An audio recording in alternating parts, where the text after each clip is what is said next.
Going on, everybody? Welcome to another episode of Brandon's Face, the podcast about a playlist. I am one half of your hosting duo. My name is Jonathan Beardsley, and as always, I'm joined by the one and only Brandon May. Brandon, how you doing today? I'm basically amazing today. Good, buddy. You got to clear some albums off of your In Case of a Slow Week Break Glass playlist. How many are left in there? Like 7 or 8, but Okay. we may not even cover them. But I was excited to throw these 3 on because I've been kind of waiting for an excuse to throw these ones on. So Yeah, it was a slow week. I'm glad you had some, and they are going to be fun to talk about. This one probably won't be the longest episode we ever do. Maybe 1/2 hour, 2/2 hour. But yeah, if this is your first time listening to us, we do a lot of Kroll Show references, and you can like this video if you're watching on YouTube. Follow us on whatever platform you're listening on. On Spotify, you can rate us, and you can give us 5 stars. That would be pretty awesome. Everyone should do that. everyone should do that. Yeah, right? That's all the cool kids are doing it. That's what I hear. Yeah, you can find us on all major podcasting platforms, Instagram, Reddit, that whole 9 yards. With that out of the way, though, man, you ready to talk about some music? Let's do it. Let's do it. First up, we have a new one from SG Lewis, Ty Dolla $ign, and Lucky Day called Vibe Like This. Tell me how you're feeling about this one. All 3 of these guys do a great job of kind of creating a vibe here. The bass line is fantastic. I completely agree, but I have an issue with one line in this song. Can I make a case here? Hit me. Crocodile Birkin, I did it for Steve Irwin. Okay. Let's start at the beginning here and just break this down. Does he mean he bought a Crocodile Birkin bag for his partner in honor of Steve Irwin? Like, they killed an alligator and they made this and I got this in honor of you? If so, like, you missed the entire point of that show. Like, he would not want you to buy dead alligator skin. That is not at all what he would want. It's in fact the opposite of what the entire Irwin family would want. Conversely, like, I did it for Steve Irwin. Like, did I do this, like, as revenge for his death? Like, he was killed by a stingray. You would need to get a stingray Birkin to avenge his death in any way. And even then, I don't think he'd want you to do that. All right, now we're ruining our pitch for Birkin. So we need to pitch a stingray bag. I think we just need to abandon this whole podcast, start a new one where we watch Steve Irwin with Ty Dolla $ign every week, and just like make sure he's getting the moral of every episode. Understanding it fully. Yeah. All Oh right, my man. God, that's ridiculous, John. John. That line's ridiculous. You are correct. All right, man. Next up, we got a new one from Royksop called Me and Euphoria. I'm loving this one. How are you feeling about it? This is fucking great, man. Do you think that they recorded all 3 of these records this year, or do you think we're hearing like an accumulation of like years of recordings? I think the vocals on this one are great and very nostalgic for that just pre Big Room House era of EDM. But I'm curious if you think that this is like an accumulation of stuff, or you think they just really got a creative hair this year? I don't think their last album, when did that come out? Like 2014 or 15. I think all of these songs are 2020 and later. Yeah, that's my guess on them. Even though this one feels very 2010. Right, like, exactly. In the best way possible. I'm really liking Profound Mysteries 3. All 3 singles have been great. Yeah, we'll see if you like it better than 2. We will. It's grown on me a little bit. I've gone back since you've said that. I wouldn't bump it up too high, but it's a little better than I gave it credit for. I'll give you that. For sure. All right. All right. Next up, we got a new one from Jamie XX called Kill Dem. Is this Jamie XX from The XX? Yes. Okay, I assumed so. I didn't know how many of XX artists are out there.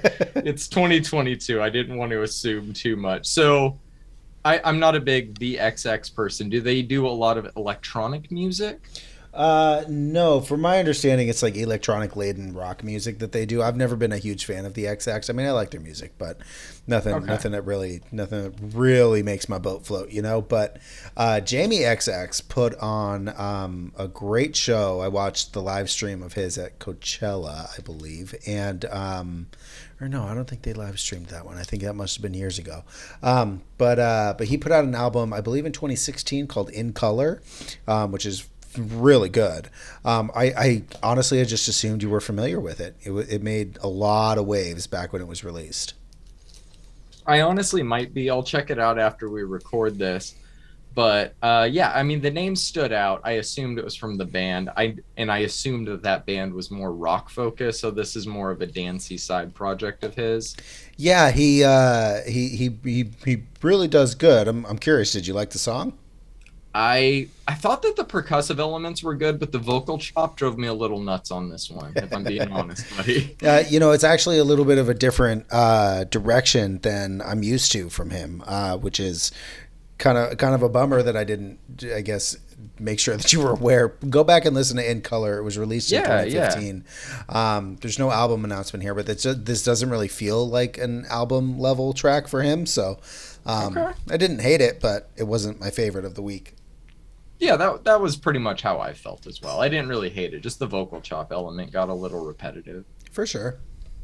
Next up, we got a new one from Pylo called Chemicals. I did not look at the artist on this one when I was listening to it the first time in the car, and I was like, this sounds like Skrillex making a late 90s Chemical Brothers song. And I can't like unhear it. It's just like very breakbeaty, but I think it works. What do you think about it?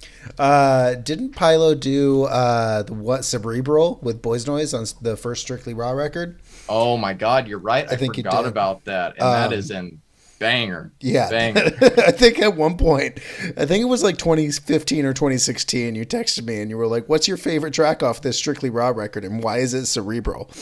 Yes. Yeah, that was when I found it. I completely forgot about that. But yeah, that was the day I was still working as a photographer down in the desert. And I was like, that just shuffled on and I was like, this is everything. So I'm sure if you go back to this track, you'll hear some of those elements that Pylo can really throw on here. I fucking loved this song, man. Yeah, it was really kills good. it. Yeah, no, the combination of artists I was saying was a good thing. I loved late 90s Chemical Brothers. So Yes. Well, I mean, if anybody doesn't like late 90s Chemical Brothers, they haven't actually listened to late 90s Chemical Brothers. I think very recently I went back and listened to the entirety of Surrender, and then immediately like turned it back on, like started from the beginning, and it's still a 10 out of 10. You know?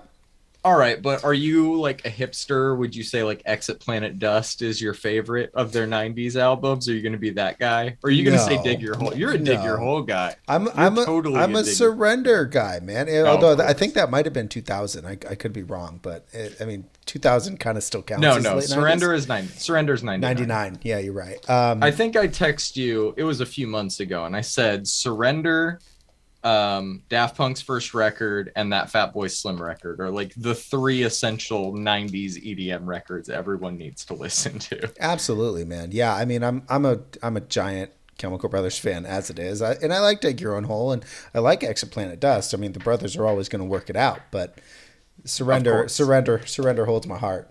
It holds a very special place in my heart. We know, Brand. I think everybody that has ever met you knows that.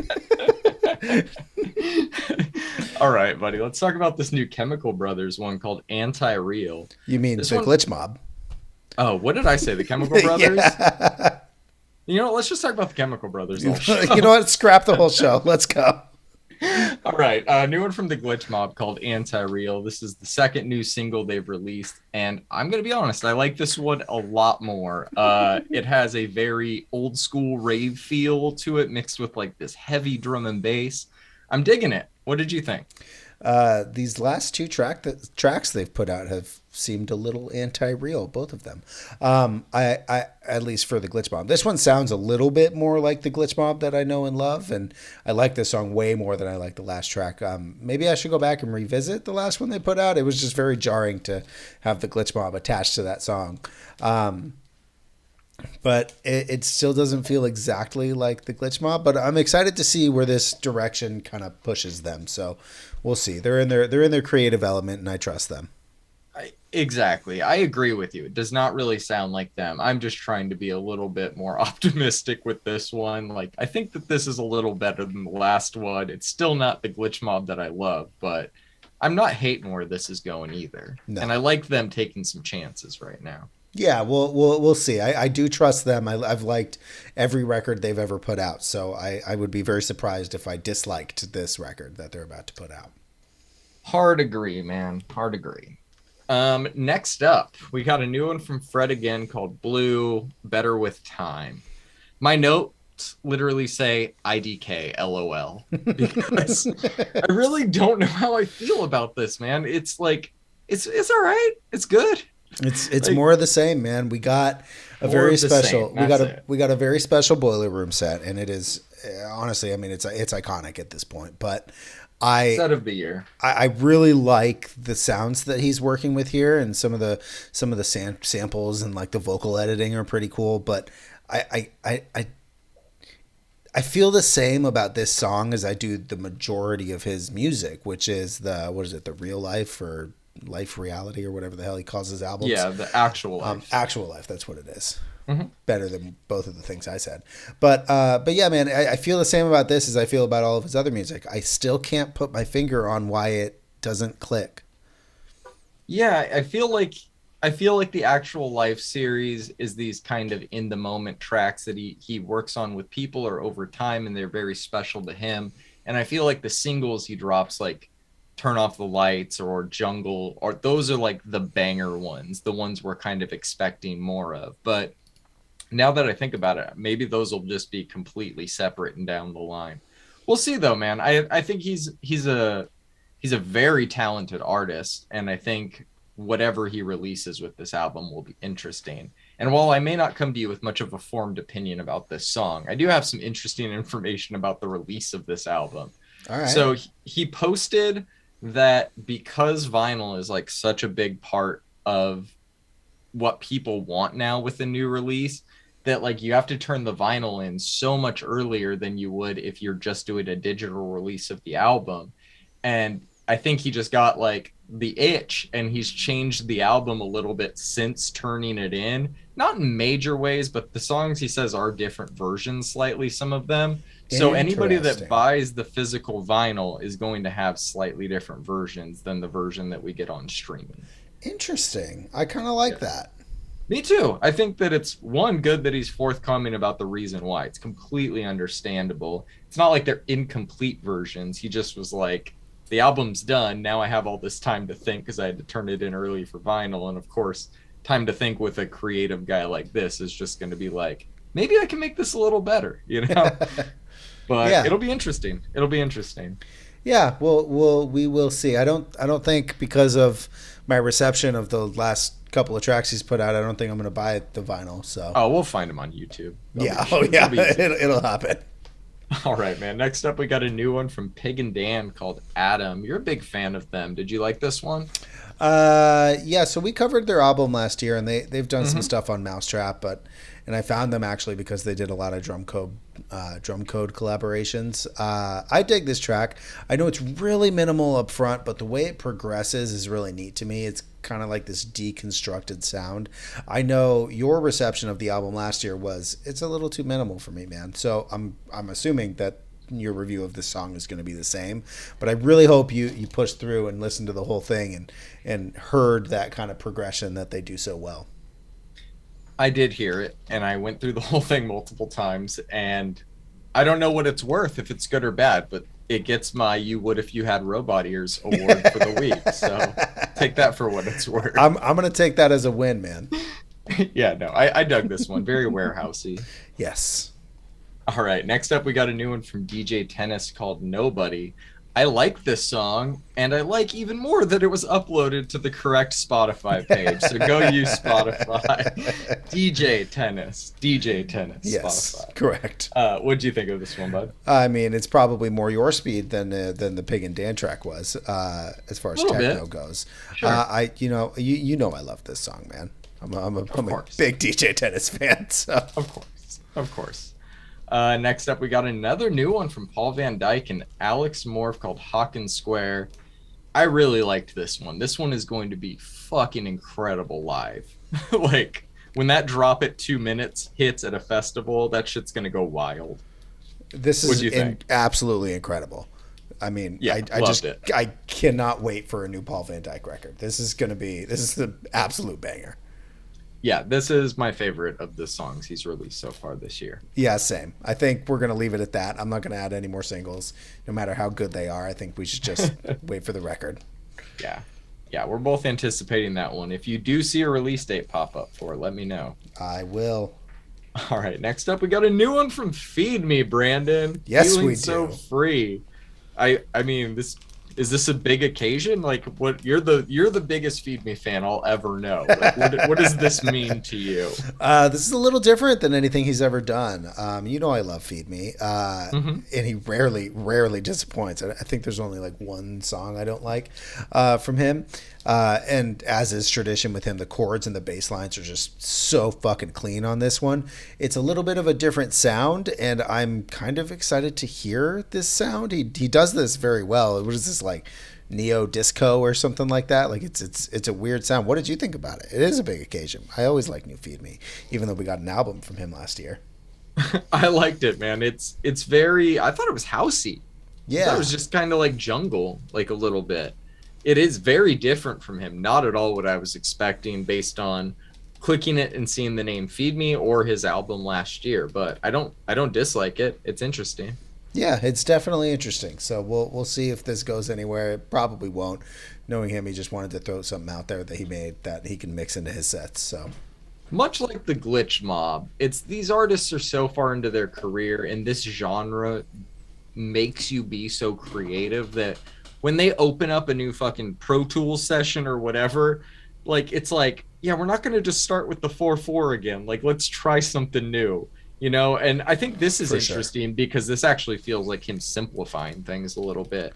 Yeah, but I mean, all of the elements of a Feed Me song are still there. The chords, the progression, the bass lines, all of those elements are still there. I think he's using a different drum that he has in the majority of his tracks, but I think that's good because he's changing the style. So, yeah, I agree. And he gave us an album last year, an EP is Spore earlier this year, and now this. So, high output, high quality. Yeah, he's been busy. He has been, man. Next up, we got a new one from Grammatic called Bring It Up.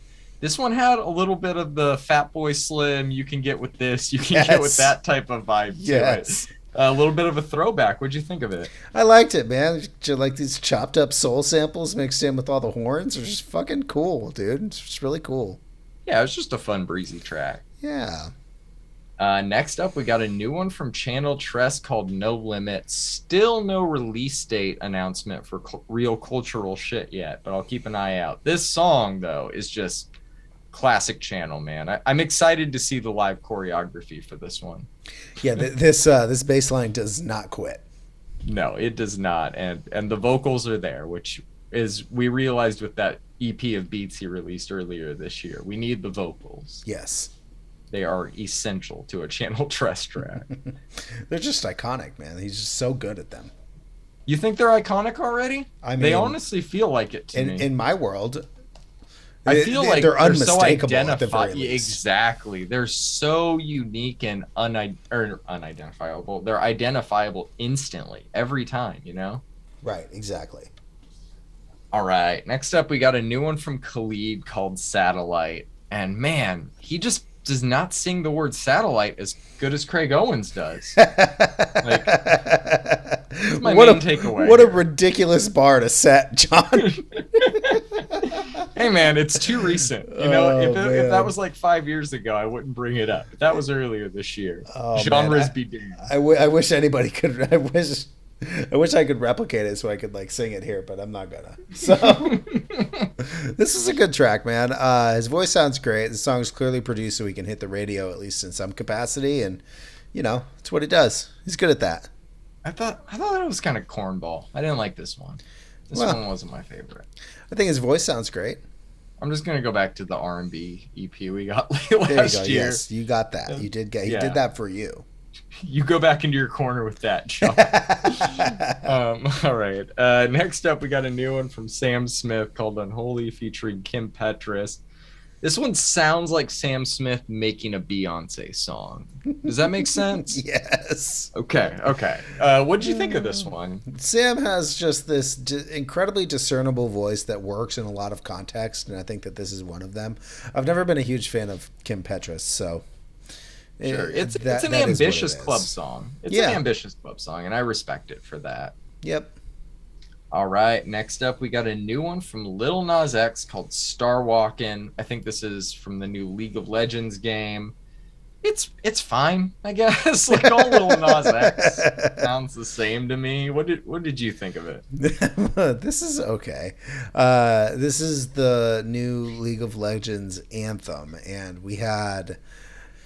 I don't know, man. It seems weird that this song was chosen or this song was written for this. It's a fine song or whatever, but they usually do something a little bit more EDM and a little bit more hyped. They did in 2014. It was an Imagine Dragons track. In 2016, it was Zed. In 2018, it was the Glitch Mob. And it just Sure. it to me doesn't really fit that mold. But I'll maintain that Montero really surprised me like a lot, that entire album. So It was a good pop record. yeah, I don't dislike his music. It's just okay.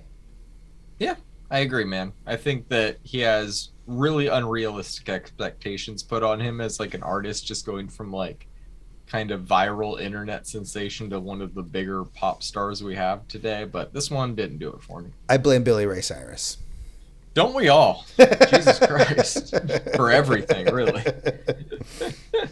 All right, next up, we got a new one from Zayn called Risk It All. She's one of my favorite up-and-comers in R&B right now, and I feel like you might like this track because it's a little Halsey-ish. Am I right? I actually really did like this. I knew it. That's why you like it. It's a little Halsey-ish, but I enjoyed this one too. Her voice is like really soft and sultry, and Beautiful. nothing about this song is overdone, which I really enjoy. So Yeah, it's beautiful, man. Next up, we got a new one from Samaria called "Still Got Forever." I'm just peppering you with these up and coming R&B artists that I keep finding, buddy. It's been a good couple weeks to be an R&B fan. I'll tell you that. I'm loving it. I really dig her voice. I think this track's great. Any thoughts on it?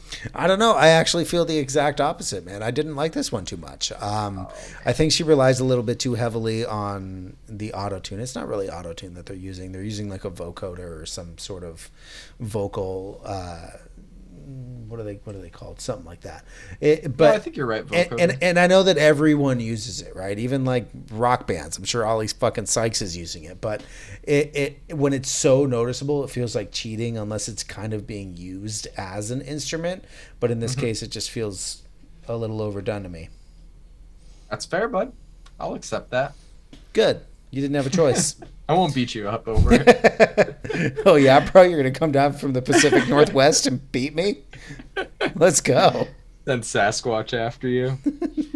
All right, next up, we got a new one from Sir called "Nothing Even Matters." Man, this track is fucking awesome. I really hope we get a new album from him soon. Did you enjoy this one? I did like this one. Okay, this one's a little different. It's got some weird chopped up soul in the beat. It's interesting. It's got that it's definitely got the what's the record label? I'm forgetting them now that Kendrick's not even on them. It's definitely got the Top TDE? Dog. Yeah, it's definitely got the TDE feel to it. It's crazy how quickly that Dreamville takeover from TDE happened. Yeah, man. But coincidentally, I don't really think PG Lang has taken off, so we'll see. All right, next up, we got a new one from Freddie Gibbs, man. This one's called Dark Hearted. Who would have thought that James Blake would have one of the best productions on a Freddie Gibbs album? It's phenomenal, though. I love this. What did you think of it? Oh, it's fucking great, man. This album's going to be wild. He has such a way of delivering vocals that is just so heavy. The vocals kind of delivered over this beat. I mean, this was a beautiful Freddie Gibbs song. And there's like a few tracks from him that you could call like special or like, soulful or whatever. but like this one's beautiful, even though he's like spitting Coke bars over him. You know, like Yeah. Yeah. No, this one is I agree, man. It's a beautiful track. I really, really liked this one. Did you get the Funk Flex freestyle text I sent you of his? no, Oh, I thought I texted it. he did a funk flex. Yeah, he did a Funk Flex. It's not 10 minutes like Black Thought. It's more like two, but he kills it. It's great. I'll send it to you after Again, this. John with the impossible bars. All right, next up we got Stormzy, new one called Mel Made Me Do It. Did you get the music video to this that I texted? Yes, I did. Okay. Oh, good. Man, leave it to Stormzy to drop a fucking 7-minute flex as a comeback. Right? Jesus Christ, dude. This song, like, I remember looking at it like 2 minutes in and I was like, oh, we still have a ways to go. Holy shit, dude. And I love this one. Bar for bar. It's great. What did you think of it? Yeah, man, I really like this one. Just one big flex. 7 minutes of flexing. I actually hear like a lot of Eminem influence in some of the flows.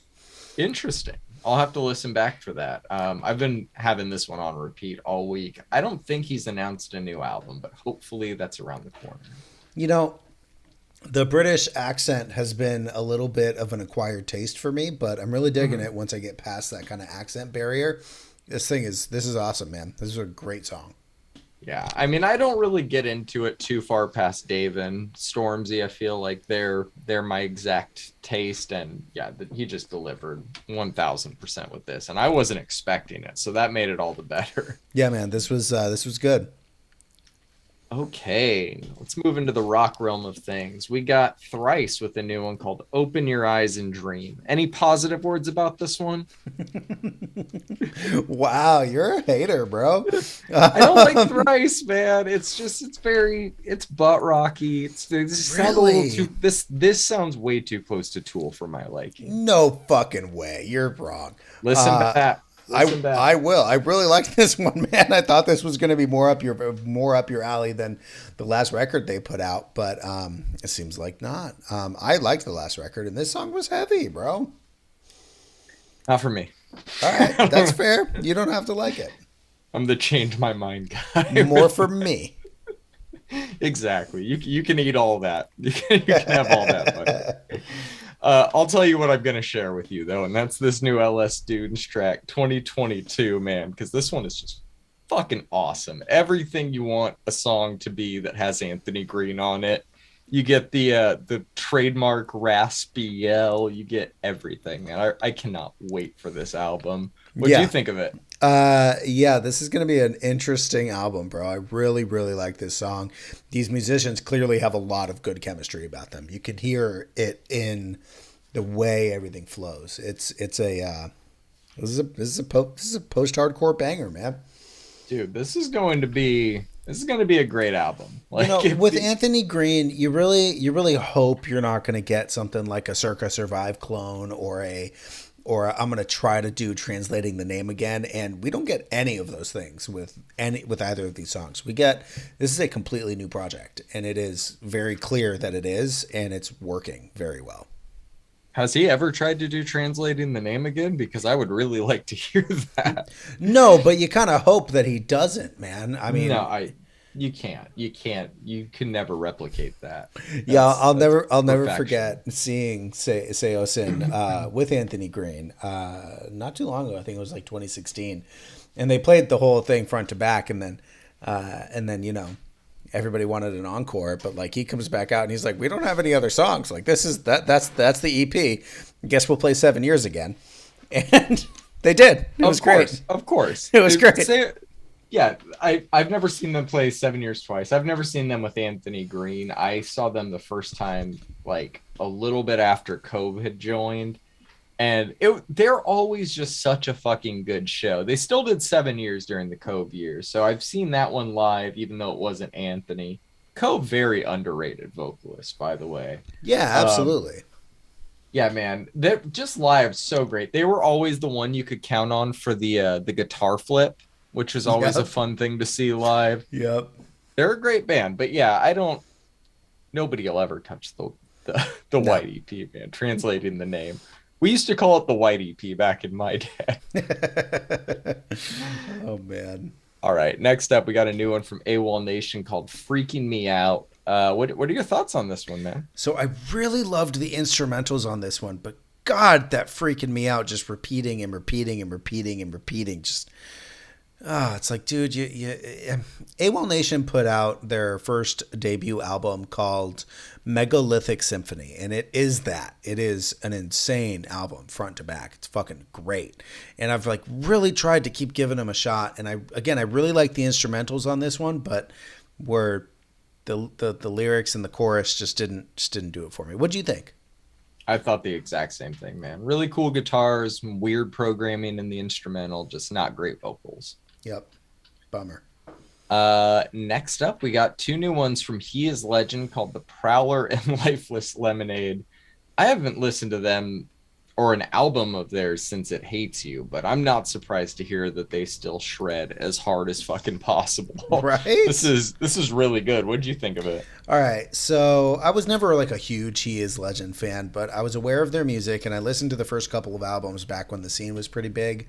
I liked their kind of like Southern personality they threw on it, on I Am Hollywood, that album.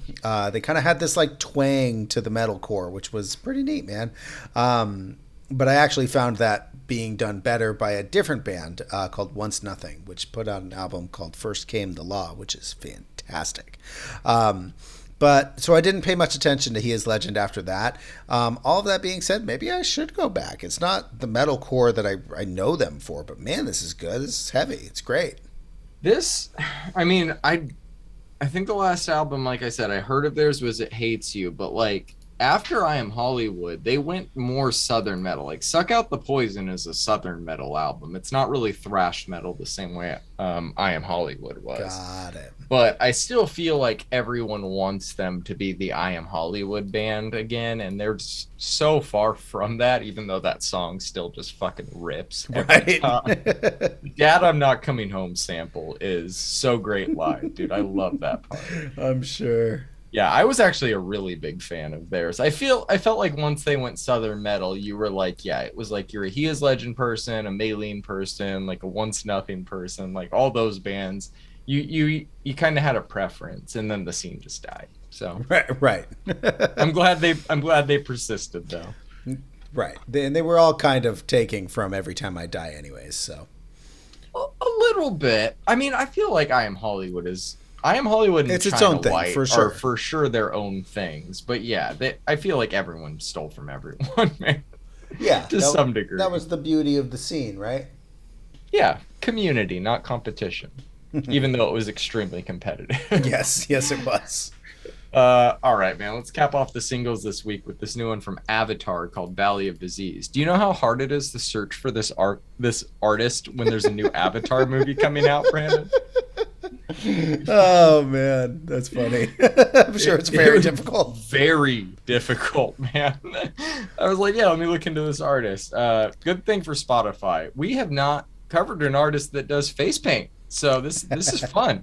So I like this. Avatar is one of those bands that changes thematically for each new release. I haven't liked all of their records, but I'm curious how this one turns out because it seems to be going in a very interesting way. I don't think we have an album announcement or anything quite yet, but there is Hail the Apocalypse that they put out, and then they have like the Black Waltz. There's a few more. There's one. What's it called here? There's one with like a king. The king wants you.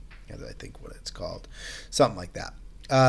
They're good music when they choose a theme that I like. So, what if the next theme of their album was like 8-foot tall blue people that live on a planet called Pandora?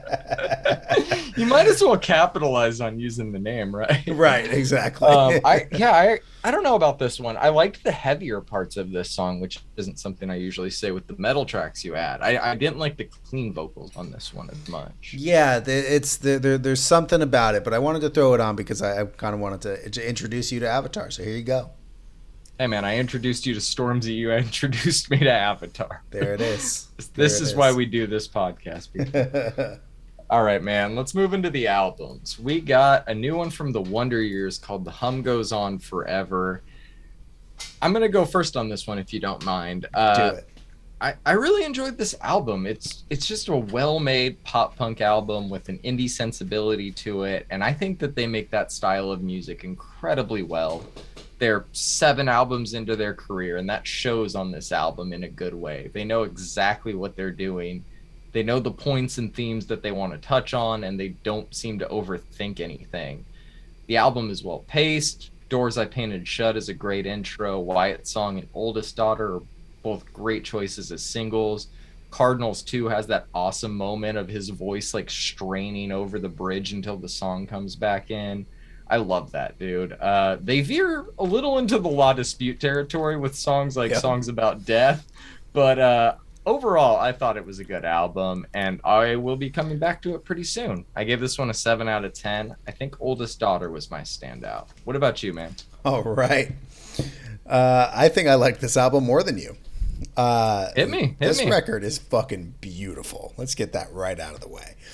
The Wonder Years used to describe themselves when asked for a bio before a show for the venue or whatever. They just quote a band, unquote. That's it. And I think that's a very interesting way to look at music. They don't kind of follow really any genre norms here. This is a very avant-garde pop punk album if you really wanted to put it into a fucking corner. But there are really interesting genre blends here. They've got, I heard some fucking emo, even some like some Midwest twinkles in there. We've got some pop punk moments. There's even some like post-hardcore moments, like you said, where his vocals are just straining over the bridge, and there's like some real fucking passion here, man. It's a gorgeous record, man. It's filled with love songs that really show off their maturity as a band. They avoided a ton of tropes that are popular in all of these genres, and they have very clearly put passion into the songwriting and everything else involved in this here. Quote, I believe this is from Wyatt's song. I found glass in the garden, dug it up with my thumb. I won't let you cut your feet when you learn to run. Just a fantastic. I just got fucking chills saying it. It's beautiful, man. Yeah. Delivered vocally like a passionate elder emo and instrumentally powerful. On Cardinals 2, they paint pictures of love and nightmares and depression and hopelessness. The imagery here, the imagery on this song and the rest of the album, but particularly on Cardinals 2, it's vivid, man. Like every other song on this record, it's delivered so well instrumentally that it feels like all of these tones and sounds were kind of meant to be written together. I usually do a dry run of the playlist before I sit down and write my review. You know, I want to listen to all of it and kind of get familiar with it a little bit before I write my review. Mm-hmm. But when Cardinals 2 came on for the first time, the lyrics and the imagery was distracting as hell while I was doing some cleaning. And I needed to turn it off so I could go back and like actively listen to it. I think it was like towards the first chorus. I was like, wait a second, all of this is too much. I fucking loved this album, dude. I gave it a 9. My standout is obviously, since I spent half of my review talking about Cardinals 2, but the entire record is great. There's no skips on this, man. I'll definitely be coming back to this one. All right, man, you talked me into it. I'll give it an 8. Cardinals 2 is the new standout. There you go. Yes. Yeah, no, it's a great album. I feel, honestly, even though we didn't cover all of the songs, I listened to all of the singles a lot, and that was like 5 songs, so I feel like it just desensitized me to it by the point I got to listening to the album in full, which is more of a fault of the modern streaming era than theirs, so You're probably right. I probably undersold this a little bit for how beautiful it is, even though I did enjoy it.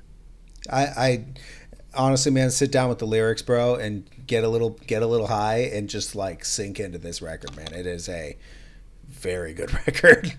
I will. Conversely, I sat down with that Stormzy one with the lyrics, and I was like, dude, this is a lot of lyrics. Right? Like, I just scrolled for so long. It's like, dear God, this is like a dissertation, man. Motherfucker put out a thesis as a flex. Like only he can. Right. All right, great album. Glad we both enjoyed that one. Next up, we got a new one from Animals as Leaders called Parisia. I'm gonna say Parisia? I like Parisia. Parisia. We're gonna call it that. Talk to me about this one. So it may have been a slow week for releases in the Brandon's Faceverse, but it is never a slow week as I always have a few albums we can go over. This is kind of an avant-garde progressive metal band that doesn't have any lyrics, and I think that's fucking neat. I've been listening to them for a couple of years. I think I discovered them at like the onset of the pandemic.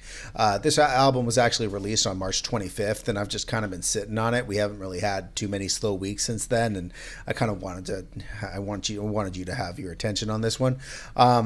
Walls of sound, time signature fuckery, technical guitar work, insane bass lines, incredible drumming.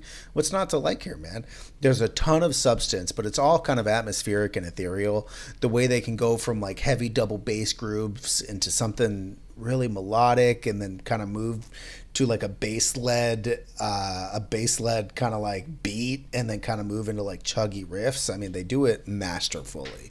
And they do it a lot, and it doesn't really ever get repetitive to me because they do it in such a way that's fresh on every track. I'm not really sure what else to say about this album. I'm really curious on your thoughts, as this isn't really something that we cover a lot of. I know we cover a lot of metal, but I'm not sure that this kind of fits into that category neatly. It's kind of like putting a rhombus peg through a square hole.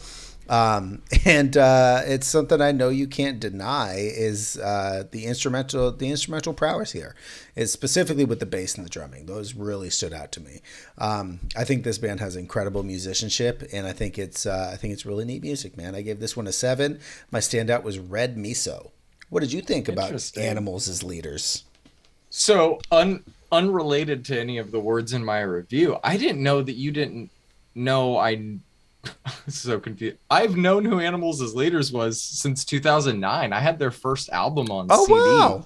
Yeah, so even though this isn't really my type of music now because of what like 10 years of EDM and pop and rap have kind of done to my taste, like this is exactly what I used to be into near the end of kind of like my time in this genre. Like I liked it to get as technical as possible. I love that you don't tell me this shit before we get on the mic, man. That's great.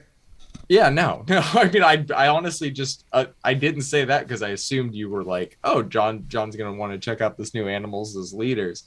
But yeah, just in terms of the album itself, like much like Between the Buried and Me, they are the kind of band you just kind of have to sit back and enjoy, you know, like you just kind of have to let it happen to you. Yeah. Like you focus on any one thing too long and you're lost. They're technical wizards who prove that over every second of the album. They're always trying to overwhelm and impress you.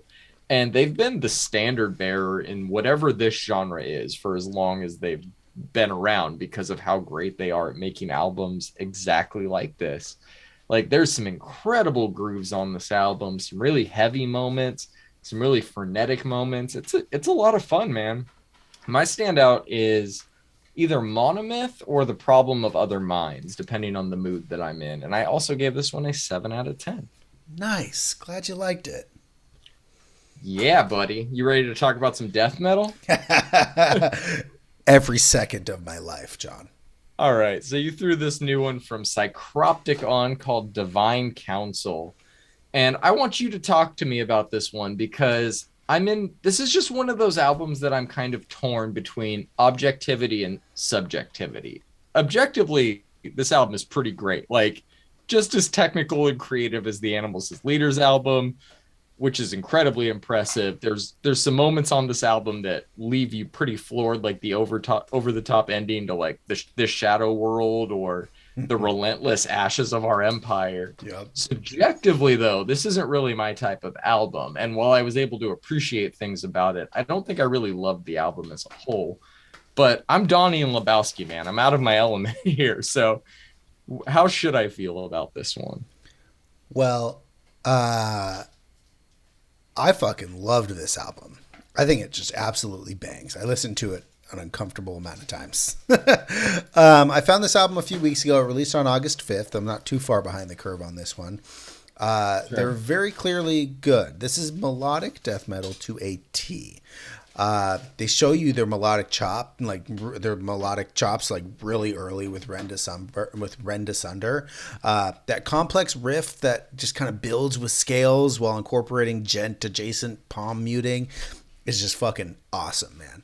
And like you said, I mean, the technical prowess here is clearly, I mean, it's there, man. We get some fucking incredible tremolo picking throughout A Fool's Errand. This album is filled with very interesting lyrics. I don't know if you read any of the lyrics, but they're very interesting. Melodic riffs that kind of feel inventive, yet also kind of feel like the natural progression from the Slaughter of the Soul and kind of Carcass Heartwork era of the 90s melodic death metal with kind of a more professional production level because, it's not the early 90s. Yeah.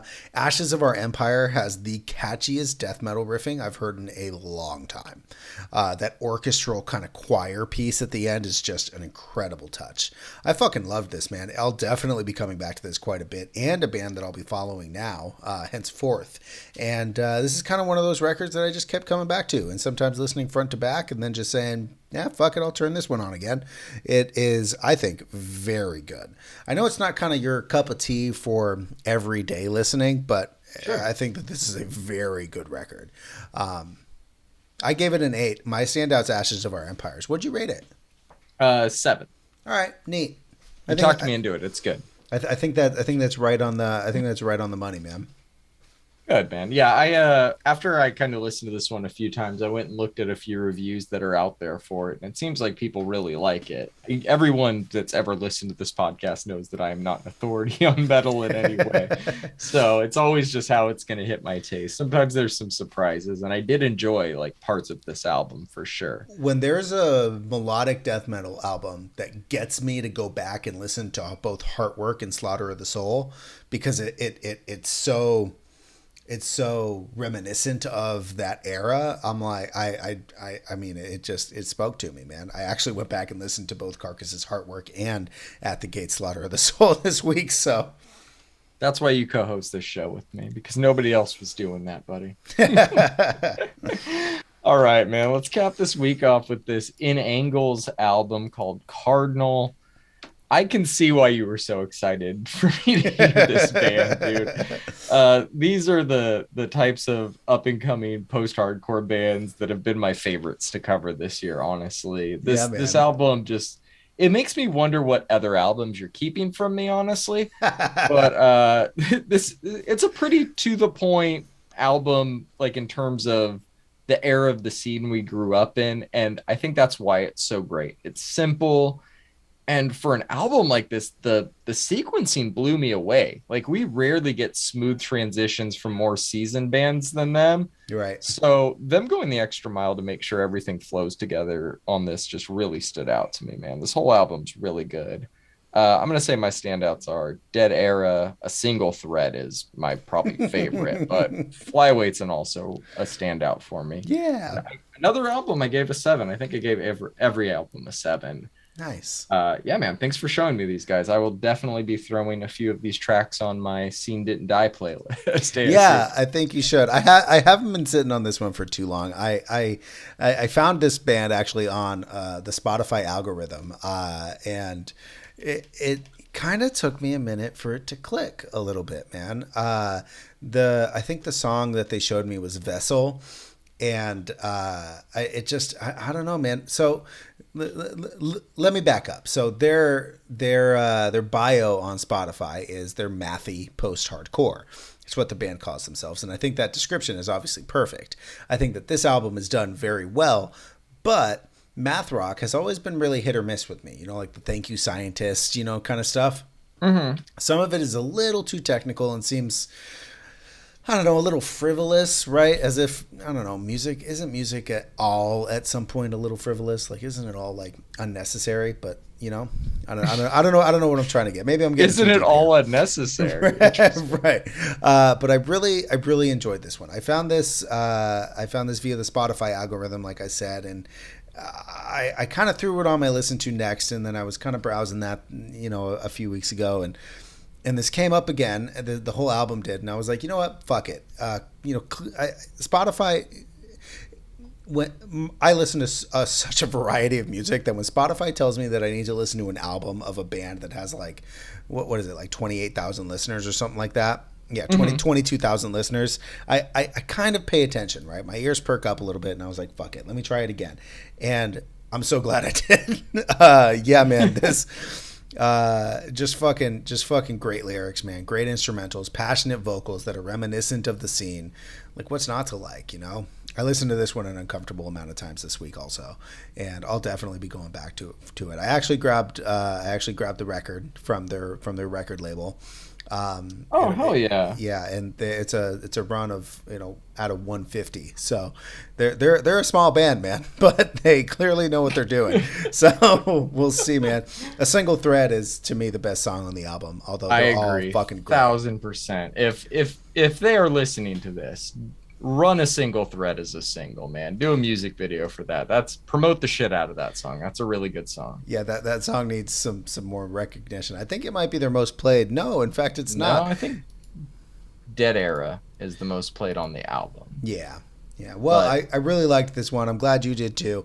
I knew as soon as it was going to be a slow week, I was like, "Yep, this one's getting down there.